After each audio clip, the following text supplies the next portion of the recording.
Hello guys and gals, me Mutahar, and what if I told you Resident Evil Season 2 is not happening? Wow, I'm not surprised. Nobody should be surprised, ladies and gentlemen. It is not something to be truly shocked about.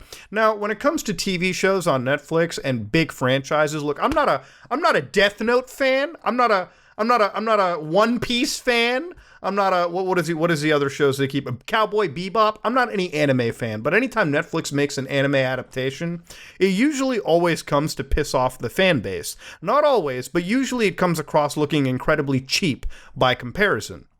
Now, Resident Evil is huge for me. The reason I'm making this video is because I'm a Resident Evil fan. I'd be making the same thing if Netflix shot out a Metal Gear TV show that had barely anything to do with the actual video games or the lore it was based off of. Now, as somebody that's played all the Resident Evil games, even all the spin-offs, Dead Aim, I'm looking right at you, I love Resident Evil. This is one of my favorite horror franchises. There's a lot of good stuff out there like Silent Hill, Fatal Frame, Condemned, Manhunt, Cooking Mama, but Resident Evil is where I get my rocks off, okay?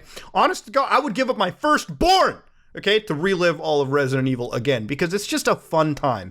Getting thrown into an absolute scary scenario where you're basically bound to die and given a pistol with 8 rounds being told, this is all you got, buddy, better make it work. That's what I love, okay? I love horror games like that. Now, Resident Evil lore is goofy. Let's not pretend Resident Evil is this like bastion of intelligent writing. It is without a doubt one of the most janky pieces of things that I've ever seen. The fact that the Resident Evil storyline is still in the same continuity from Resident Evil 1 all the way to Resident Evil 8 Village shows that even the writers are trying all that they can to piece this together, okay? It is a franchise filled with some of the most cliched B-movie shit you'll ever see. And that's because you're playing a B-movie survival horror game to begin with, so in a way it works. Now when it comes to movies and television shows, you think this would be like a smash grab, right? You've got decades worth of lore, the fact that it's already a B-movie anyways, okay?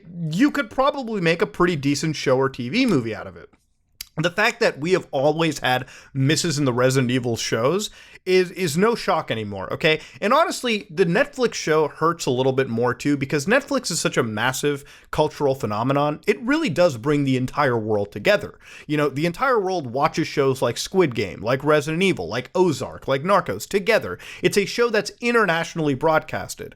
And for Netflix making a show about Resident Evil that barely had anything to do with the show to begin with just serves to off-put people from the franchise. You know, the thing about these TV shows is, you know, when you're making a show based on a big brand like Resident Evil or Cowboy Bebop, truly a lot of the people at the top, the executives, just think that, we have this big brand attached to it, immediately it's going to be a successful show. In reality, what happens is your show is watched primarily by the big fans of the show anyway, or big fans of that specific lore or that franchise. And they're the ones with unhealthy high expectations for your show. If you can't match them, of course they're not going to like it. And for normal people who want to watch this show, they would have watched it if you called it Zombie Day, for crying out loud. They don't care about Resident Evil. So if you had attracted them to a proper, well-written show, those people might have said, hey, this show's good. Maybe I might try the video games, because if this show's such a banger, clearly the games have to be too. And then they buy Resident Evil 6, and it's all downhill from there. But you get the point, okay? You understand what I'm trying to say. Now, the Resident Evil TV show was obviously one that was rife with all sorts of hilarity, and not in the good way. There was only one episode of the show where, like, they start going Moonlight Sonata and they have a good time, but the rest of this goddamn show is filled with zingers like Zootopia porn and whatnot. You know, a lot of the actors in the show, like Lance Reddick, did the best they could with one of the weakest Wesker characters that you could ever have wrote into the show to begin with. The fact that this show had somebody that was literally Excella, but they couldn't call her Excella, is hilarious to me indeed. It is one show that just has the fans laughing at it bit after bit.